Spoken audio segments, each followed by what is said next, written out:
$2.5 million were just donated from Nestle for them to build the largest indoor GMO facility in the world. They're at Epcot Center, and so I talk about this is what's happening right now, and then along with that, here is the exact resource of here's why this is bad, here's the GMO foods, and then closing out with, you typically want to try and close out with some sort of hope, here's the solution, here's your action step of what to do. So typically when I write articles, I have the article, but at the end we have Dr. Axe's comments. Here's your action steps of what to do with this. Number 1, don't eat GMO corn and soy. Number 2, replace it with this, something like that. So. That's a good question. And then a recipe. Yeah, if you can. I mean, the other thing too, you want to put links in your articles because you want people to keep reading and being educated. So like in that article, I put, it's not in the first half, but in the lower part, we've got links to non-GMO foods and that sort of thing. And, the doc's absolutely right. Like for instance, if I do an article on, the benefits of goji berries, I'm definitely going to put a link to a goji berry recipe trail mix or something in there. It's, again, you always want to be connecting all these things together. Other questions about anything? Yes. Like as a student, if I wanted to start a blog, how would you suggest building up a following basic? Here's the order of how I would kind of. Well, let me answer that, and then I'll say a few other things. But I would get. Kevin, what did you start with? I originally, I started with Blogger originally and I actually upgraded to WordPress. So Blogger is really good. I mean, it's free to get content up. You can actually, there's an easy tool to transfer over your content later. Okay. Now, how much is WordPress? WordPress is actually free. The only thing you'd have to pay for is the hosting. And if anyone's interested, I can help set them up. Dr. Axe and I have a few other people have helped me get started. I mean, I could basically, probably be like less than $300. Yeah. I mean, WordPress is really solid, and it's easy. Yeah. In fact, I think we still use WordPress, even with our size. Yeah, you do. I tried to steal some stuff off here. Yeah, that's fine. I can't get that email thing to appear right on the top right, but I talked to, who'd you use again? Green Pond Creative? Yep. So how much did you, just to put in perspective, how much did you have to pay for this website setup? $2,500. Yeah, $2,500 Well, base, just right? so when you get in practice and the people brings in, it's an investment, but it's it's probably a lot more than that over the years. So yeah. But WordPress is good, and then there's another really popular. Is it Tumblr? Is that the other one? There's Tumblr, there's Drupal, there's tons of stuff, I think. Yeah, but I think WordPress, it's a really good place to start if you want to start. It was a huge transition for me because I used Blogger for such a long time. And Blogger is more drag and drop. It's easier if you're just starting, but WordPress is definitely, because I've used Tumblr and I've used Drupal and I've used these other things. WordPress is still my favorite. Okay. So. Yeah. So, but anyways, just to answer your question, I'm big into modeling. So just so you guys know, I mean, most of everything I've learned, it hasn't been from one person, but they say when I talk about radio, I really modeled Dave Ramsey to start, and then I kind of got creative and did my own. When I started my blog, it was Mercola. I mean, he's the only, you got to model and start off somewhere, and so find that model and then talk to them. So again, if anybody's wanting to do a blog, Kevin is doing exactly what you're wanting to do.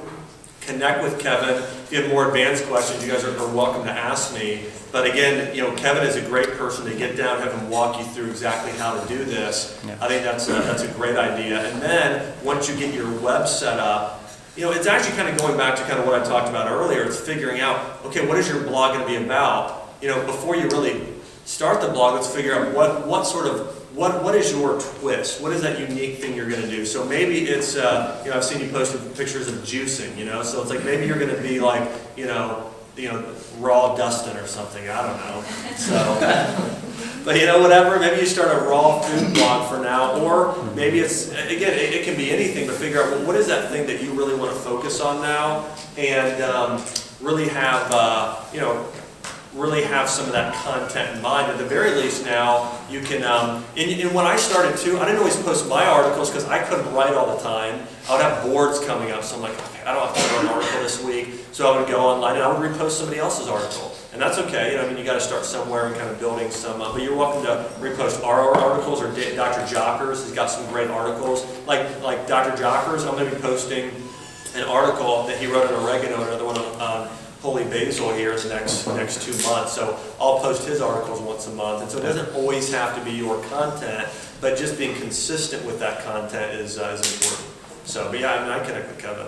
Yes. Or you can, when you have time on your breaks, like last summer we had a 3-week break. I planned out 3 months worth of blog posts 1 week and just sketch them out. Yeah, I mean, that's a great idea. Again, this is something great I idea. learned at Andy Stanley. You know, he's 3 months ahead in all of the sermons before he teaches the next one. So like when we put out our content, we always have articles in our bank. Okay, and so you want to get at least 2 weeks ahead in article production, and if you have more time, get more ahead. But then what happens is if something timely happens, then okay, these articles get bumped back and you put something timely. And so like we had that happen. We had an article that was about to be put up, and then I don't know why this is popping in my head, but Michael Jackson overdosed on drugs, or Heath Ledger. And I remember I posted an article on the dangers of, they talked about the psychotropic drugs mixing with when Heath Ledger died, and so we put out an article on that. So it's just something timely happens. It's like I'm going to put out an article next week on these genetically modified cows. They're trying to modify them to where they actually create more like human breast milk. I mean, it's for better infant formulas. This stuff is just insane. But so that's time that just came out in the news. And there's a good journal site I've been registered for. It's called journalwatch.com. So if you want to check out journalwatch.com, it's a medical site. If you're a physician of any sort, you can, or a student, I think you can get their articles for free, I believe. And I still get their articles today, so I'll just thumb through them. And sometimes I'll take that article and then turn it into that research that's been done. Because typically they'll post articles on there days after they're posted on PubMed. And so it's probably the best source that I found to get really fast articles. Yeah. Kevin? I'll just say something. Another good source is Green Med Info. I don't know if you've worked with them at all. I actually interviewed Sayer G. He's really cool. But he gave, I actually have a coupon code if anybody's interested in a professional account with them. Since we interviewed him, they basically archive everything from PubMed, but it's more specific to nutrition and natural health. Whereas if you go to PubMed, there's all kinds of irrelevant stuff in there. Yep. What's that called? What is it? GreenMedInfo. GreenMedInfo.com. Green Med. Yeah, like green med, like medicine. Pretty good website as well. Yeah. And then, yeah. Oh, I also had another question about the WordPress blog. WordPress is basically a system to which you can create a website. It has a blog software built into it. So you don't even need to, you can make static pages where it's just like, Dr. So-and-so, about our clinic. You don't have to have a blog. It's just a benefit because it creates constant new content that people keep coming back to the website. Yeah, and here's another thing about blogs is that in terms of, they call them spiders on Google, but in terms of what's picked up content-wise, blogs are more highly picked up in terms of search engine results than websites typically. But that's why having a blog platform can be good. Yes. Do you have a question? Oh, okay. Yeah. You mentioned you had a bunch of talks. I was just wondering if you ever had a really successful church talk where you go and if they ever let you talk in front of churches or. Yeah, I just did a talk out in California to a 10,000 member church. I did one in Jacksonville to a 2,000 member church, both last month. So I've spoken at some big churches. When I go into churches, obviously it's geared more towards churches. I talk about honoring God with your body. So I always start off with the why. Why do we get healthy? We do it because we've been called for a purpose, and to love others and be a light to the world. And if you're healthier, you can do that better. And then a lot of times I'll go into the story of Daniel and talk about Daniel not eating the king's food because it had been, been offered to idols. And so he said, I'm not going to eat this for this purpose. And then I'll go into a biblically based eating plan. And I'll talk about the 3 things that I always talk about. Change your fats, your carbs, your proteins, make it really, really simple, and give action steps at the end. Like a lot of times I'll put up a sample eating plan. So I'll say, for breakfast, do this berry smoothie. For lunch, do a superfood salad. For dinner, do organic meat with double veggies. For dinner, hey, half an ounce of dark chocolate, just enough to satisfy your sweet tooth. Something like that. And yeah, I've done that in churches quite a bit. Here's the other thing too. When you get out into practice, there is a time you don't want to be, I'm trying to think how to say this, like, you don't want to go somewhere and not, in the business world they would call it give a close, You want to give an offer, you definitely want to go in and close in some places you do, because if you go in there and just share with people, you don't want to be a sharer. We need more people to be leaders, and what happens with leaders, people are following them and coming with them. And so when you're speaking about something somewhere, whether it's a church or anywhere else, it's, man, we are leading a revolution here, man. We are transforming the world, and if all of you change your diets, imagine what this is going to do for the kingdom of God. If we are honoring people with our bodies, we're a better testimony, we're more effective. I tell a story. I had a pastor come in who had a heart attack, before, a week after care, because he was so sick already when he came in. But if he wasn't under care, he's 5 years later now. He's like the healthiest he's ever been. He was running around. He could barely walk before he was so sick. So again, just sharing those sort of things, but getting people to come with you. But again, let me say this: you want people to come with you and be inspired by you and to start care in your office or get whatever product you're doing. But you don't want to push and you don't want to sell, and especially in a place like a church. I can tell you from working with a lot of pastors, some of my best friends are pastors. And so when I went into this church here, I really hammered home how bad GMO is and how really against what God created, how bad it is, and talking about, hey, here's the solution. And then at the end letting them know, hey, just to let you guys know what I personally eat, I eat products from this company, Beyond Organic. They're biblically based, they're superfoods. Here's what my diet looks like with them. If you guys are interested, we have forms, you can get that. We have a special offer today. Hey, if not, that's okay too. But again, just when you go into churches and certain organizations, you want to be strong, you want to be a passionate leader, but you don't want to be, and people feel that, you don't want to be pushy, you never want to be desperate for anybody, for anybody starting or signing up or anything like that. So, because I've seen that, people will get out and practice and you need money quick, and so people will sometimes go out and get forceful and even manipulative in trying to get people to come in. You never want to do that. You always got to keep in the front of your mind, I'm here to serve this person, add value to this person. They're not here for me. I'm here for them, and so whatever I can do to bless them right now, that's what I want to be trying to be doing. Other questions about anything, nutrition? Yeah. How formal or personal are you in a blog situation?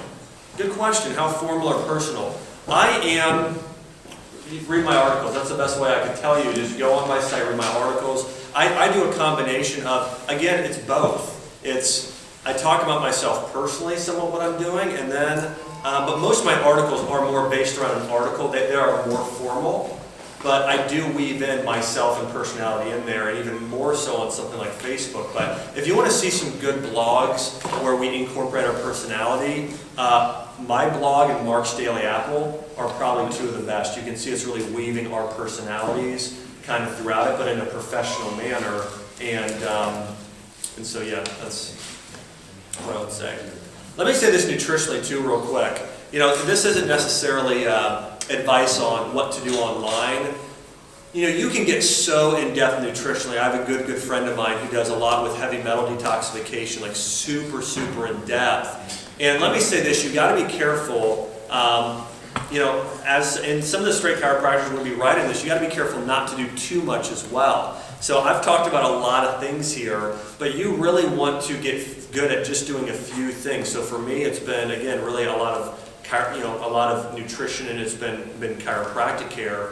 But again, you want to be careful not to do too many things in nutrition. When I really try and keep it simple, again, the book I wrote, it's not on like something super complex. It's on something very simple. Eat real food. And I try and make things as cookie cut and just as easy for people to follow as possible. And So as you guys are out there speaking and doing content and a lot of these things, you can talk about medical articles, but it's your job, you're the communicator, you're the transition point. It's your job to take this medical article where they're talking about something being very complex and COX-2 inhibitors and eicosanoids and all this stuff and bring it down to this is inflammation. Or let's talk about, I did a talk yesterday on antioxidants and what are antioxidants? Have you ever taken a bite out of an apple? What's that browning? That's oxidation. What part of an apple has the most antioxidants? The skin. You know, it protects it from aging. What that browning you're seeing there in your apple, that's the same thing that happens to your skin when you get sun, when you get those spots from getting too much sun and not getting enough antioxidants in you. So again, you want to really want to simplify things for people. And again, as you incorporate nutrition in your practice, you can do blood test analysis and hair samples and saliva and stool and all these things. I'm not telling you not to. But I've known doctors who've got into all of that. I spoke for one not too long ago. And he was doing all this heavy metal testing, all this stuff, and actually having people do DMSA and DMPS and all these really strong chelating agents, but he wasn't even telling them what to eat. What to eat for breakfast and what a real whole food was. So be careful not to get too involved in detoxification heavy and savvy. Even when I talk about detoxification, it's getting back to number one, simple nutritional principles. And then, hey, there are some good herbs out there that you can utilize and add in. But remember, supplements are for supplementing an already healthy diet. As a chiropractor, if you can just change somebody's diet alone, forgetting all these other things out there today, that's enough to radically transform someone's life into eating real food. You want to keep it simple. Yes? I guess going along those lines, a lot of students and even myself are asking ourselves, do we need extra education in nutrition, like a master's degree or not?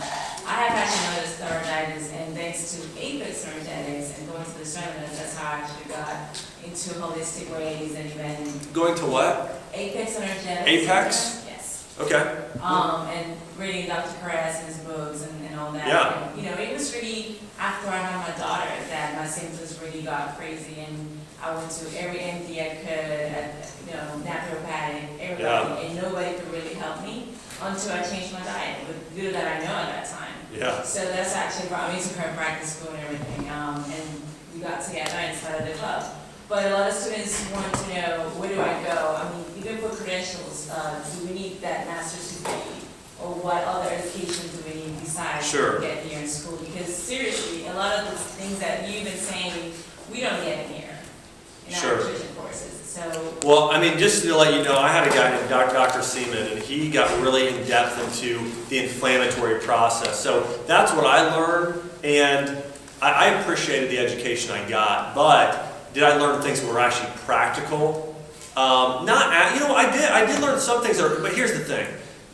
The school's job, Life, Palmer, wherever you go, it's not their job to teach you every single thing possible. It's the teacher's job to give you, your foundation. If I didn't take my chiropractic courses, even though there were some I'm like, why am I learning about soft tissue, blah, blah, blah, But you know what, you're actually going to learn after you get on. There are some things I'm actually surprised that patients are going to ask you what Graves' disease is. And they're going to come in with Hashimoto's. They're going to come in with this stuff. And you can say, I move the bone, God does the healing, and ignore their question. But you know what? People want to know that their doctor, has some understanding and wisdom when it comes to topics. And so for me, I said, hey, I know, I know what this is. Let me tell you about it. Here's how we're going to resolve this. We're going to get your nerve system functioning better. We're going to, you know what I'm saying? And so I would just say this, is in terms of degrees, as a chiropractor, you're going to learn most everything you need for that foundation here. But anything else you need to know, it is going to be self-study, absolutely. Anybody that's good at business or anything, none of them learn every single thing they need in school. All of them learn things through self-education. So can you get your master's in nutrition? You can. And could it possibly be valuable? It's possible. It's just it's not likely, but it is possible. Let's say, for instance, you were really going to try and go, the only time that would be valuable is if you were really going to go strongly into a media setting and promote yourself also as a chiropractor who also has a degree or certification in nutrition. And so if you're going to be in the media strongly and that sort of thing, Could that be valuable? It could. Is it probably worth the time? Could you do other better things with your time? You probably could. Just like, I'm actually going to get a nutrition certification, my CNS. It's a certification that'll take me, 6 weeks to study for. And this is something that's, found in certain states. And so it's something else that I like studying for. I'm going to read some of the stuff anyways, but I am going to get a CNS certification. And it depends on how long a master's would take. If it takes you one more class, why not? But if it's going to take another year, do I think you could spend an extra year doing stuff probably